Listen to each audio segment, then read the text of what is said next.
Hey, welcome back to our daily Bible reading plan. Today is Thursday, September 16th. Really glad to have you with me today. We're going to be reading Isaiah 22, 23, and 24, Galatians Chapter 2, verse 17 through 3:9, Psalm 60, and Proverbs 23, verses 15 and 16. Starting in Isaiah chapter 22, verse 1, this message came to me concerning Jerusalem, the valley of vision. What is happening? Why is everyone running to the rooftops? The whole city is in a terrible uproar. What do I see in this reveling city? Bodies are lying everywhere, killed not in battle, but by famine and disease. All your leaders have fled. They surrendered without resistance. The people tried to slip away, but they were captured too. That's why I said, leave me alone to weep. Do not try to comfort me. Let me cry for my people as I watch them being destroyed. Oh, what a day of crushing defeat. What a day of confusion and terror brought by the Lord of heaven's armies, upon the valley of vision. The walls of Jerusalem have been broken. The cries of death echo from the mountainsides. Elamites are the archers with their chariots and charioteers. The men of Kir hold up the shields. Chariots fill your beautiful valleys, and charioteers storm your gates. Judah's defenses have been stripped away. You run to the armory for your weapons. You inspect the breaks in the walls of Jerusalem. You store up water in the lower pool. You survey the houses and tear some down. Use for stone to strengthen the walls. Between the city walls you build a reservoir for water from the old pool, but you never ask for help from the one who did all of this. You never considered the one who planned this long ago. At that time, the Lord of heaven's armies, called out to you to weep and mourn. He told you to shave your heads in sorrow for your sin and wear clothes of burlap to show your remorse. But instead you dance and play, you slaughter cattle and kill sheep, you feast on meat and drink wine. You say, let's feast and drink, for tomorrow we die. The Lord of heaven's armies has revealed this to me. Till the day you die, you will never be forgiven for this sin. That is the judgment of the Lord of heaven's armies. This is what the Lord of heaven's armies said to me. Confront Shebna, the palace administrator, and give him this message. Who do you think you are? And what are you doing here? Building a beautiful tomb for yourself, a monument high up in the rock? For the Lord is about to hurl you away, mighty man. He's going to grab you, crumble you into a ball, and toss you away into a distant barren land. There you will die. Your glorious chariots will be broken and useless. You are a disgrace to your master. Yes, I will drive you out of office, says the Lord. I will pull you down from the high position, and then I will call my servant Eliakim, the son of Hilkiah, to replace you. I will dress him in your royal robes, and will give him your title and your authority, and he will be a father to the people of Jerusalem and Judah. I will give him the key to the house of David, the highest position in the royal court. When he opens the doors, no one will be able to close them. When he closes doors, no one will be able to open them. He will bring honor to his family name, for I will drive him firmly in place like a nail in the wall. They will give him great responsibility, and he will bring honor to even the lowliest members of his family. But the Lord of heaven's armies also says, the time will come when I will put out the nail that seems so firm. It will come out of the wall and fall to the ground. Everything it supports will fall with it. I, the Lord, have spoken. This message came to me concerning Tyre. Wail, you trading ships of Tarshish, for the harbor and the houses of Tyre are gone. The rumors you heard in Cyprus are all true. Mourn in silence, you people of the coast, you merchants of Sidon. Your traders crossed the sea, sailing over deep waters. They brought you grain from Egypt and harvests from the Nile, and you were the marketplace of the world. But now you're put to shame, city of Sidon, for Tyre, the fortress of the sea, says, now I am childless. I have no sons or daughters. When Egypt hears the news about Tyre, there will be great sorrow. Send word now to Tarshish. Wail, you people who live in distant lands. Is this the silent ruin, all that is left of your once joyous city? What a long history was yours. Think of all the colonists you sent to distant places. Who has brought this disaster on Tyre, the great creator of kingdoms? Her traders were all princes. Her merchants were nobles. The Lord of heaven's armies had done it to destroy your pride and bring low all the earth's nobility. Come now, people of Tarshish, sweep over the land like a flooding Nile, for Tyre is defenseless. The Lord held out his hand over the sea and shook the kingdoms of the earth. He has spoken out against Phoenicia, ordering that her fortresses be destroyed. He says, never again will you rejoice, O daughter of Sidon, for you have been crushed. Even if you flee to Cyprus, you'll find no rest. Look at the land of Babylonia. The people of that land are gone. The Assyrians handed over Babylon to the wild animals of the desert. They have built siege ramps against its walls, torn down its palaces, and turned it to a heap of rubble. Wail, you ships of Tarshish, for your harbor is destroyed. For 70 years, the length of a king's life, Tyre will be forgotten. But then the city will come back to life, as in the song about the prostitute. Take a harp and walk the streets, you forgot the harlot. Make sweet melody and sing your songs, so that you will be remembered again. Yes, after 70 years, the Lord will revive Tyre, but she will be no different than what she was before. She will again be a prostitute to all kingdoms around the world, but in the end, her profits will be given to the Lord. Her wealth will not be hoarded, but will provide good food and fine clothing for the Lord's priests.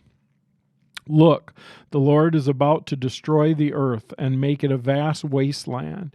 He devastates the surface of the earth and scatters the people. Priests and lay people, servants and masters, maids and mistresses, buyers and sellers, lenders and borrowers, bankers and debtors, none will be spared. The earth will be completely emptied and looted. The Lord has spoken. The earth mourns and dries up, and the land wastes away and withers. Even the greatest people on earth waste away.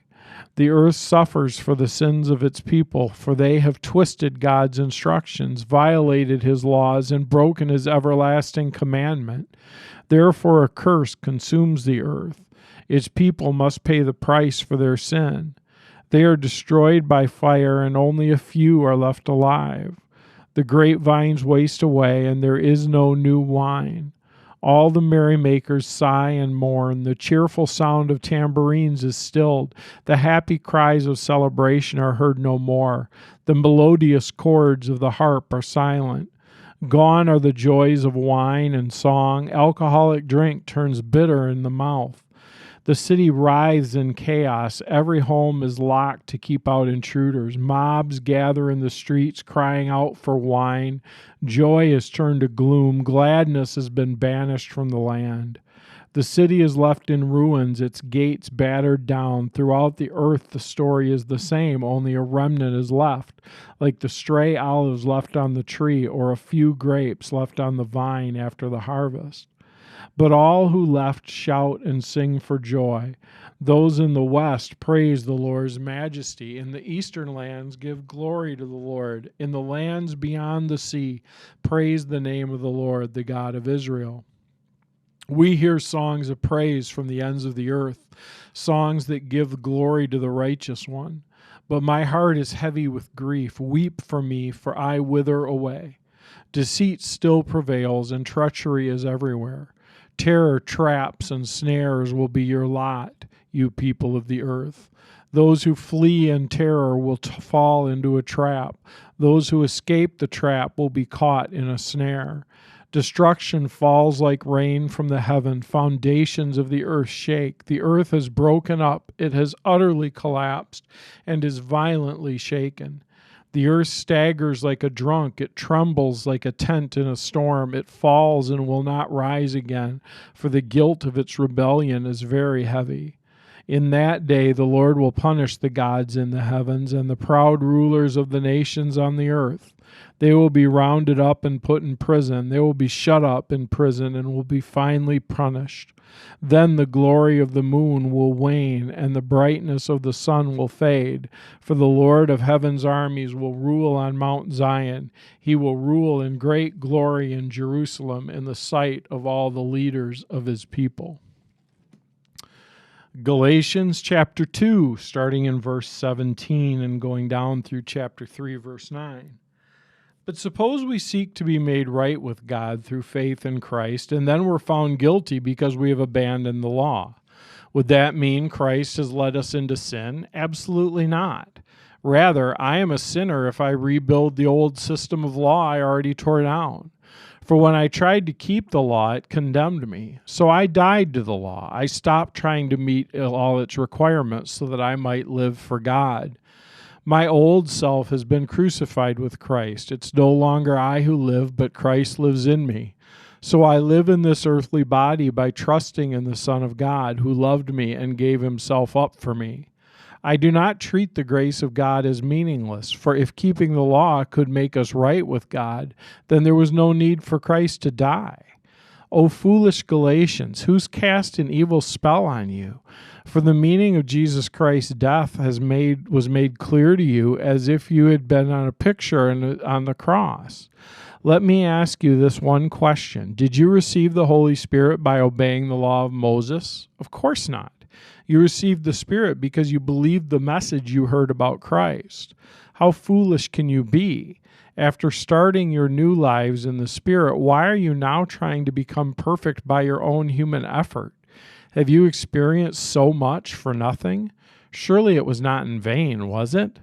I ask you again, does God give you the Holy Spirit and work miracles among you because you obey the law? Of course not. It's because you believe in the message you heard about Christ. In the same way, Abraham believed God, and God counted him as righteous because of his faith. The real children of Abraham, then, are those who put their faith in God. What's more, the Scriptures looked forward to this time when God would make the Gentiles right in his sight because of their faith. God proclaimed this good news to Abraham long ago when he said, all nations will be blessed through you. So all who put their faith in Christ will share the same blessing Abraham received because of his faith. Psalm 60, verses 1 through 12. You have rejected us, O God, and broken our defenses. You've been angry with us. Now restore us to your favor. You have shaken our land and split it open. Seal the cracks, for the land trembles. You've been very hard on us, making us drink wine that sent us reeling. But you've raised a banner for those who fear you, a rallying point for the face of attack. Now rescue your beloved people. Answer and save us by your power. God has promised this by his holiness. I will divide up Shechem with joy. I will measure out the valley of Succoth. Gilead is mine, and Manasseh too. Ephraim, my helmet, will bless the warriors. And Judah, my scepter, will produce my kings. But Moab, my wash basin, will become my servant, and I will wipe my feet on Edom and shout in triumph over Philistia. Who will bring me to the fortified city? Who will bring me victory over Edom? Have you rejected us, O God? Will you no longer march with our armies? Oh, please help us against our enemies, and for all human help is useless. With God's help we will do mighty things, for he will trample down our foes. And then finally, Proverbs 23, verses 15 and 16, my child, if your heart is wise, my own heart will rejoice. Everything in me will celebrate when you speak what is right. And then, of course, we always go to Oswald Chambers for today, September 16th. It's from Matthew 6:6. When you pray, go into your room, and when you shut your door, pray to the Father who is in the secret place. Have no motivation other than to know your Father in heaven. It's impossible to carry on your life as a disciple without definite times of secret prayer. Have no motivation other than to know your Father in heaven. You know, that's our goal, is to know God, to be known by God. it's really easy for us to fall into the pattern of doing stuff, of, going to church and having a quiet time, maybe tuning into these Bible readings, and think that's what this is really about. But it's not.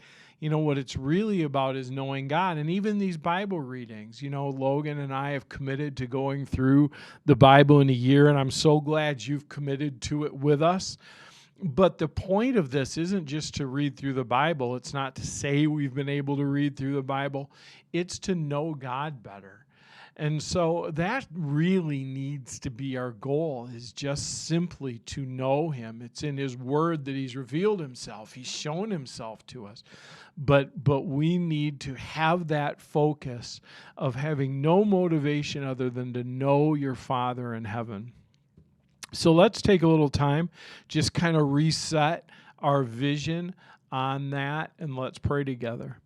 Father, thank you that you love us and that you're with us, and thank you that you want us to know you, that you want to be known. Help us to open our hearts to you and to be able to know that you have shown yourself and that you've told us what you're like, you've shown us what you're like.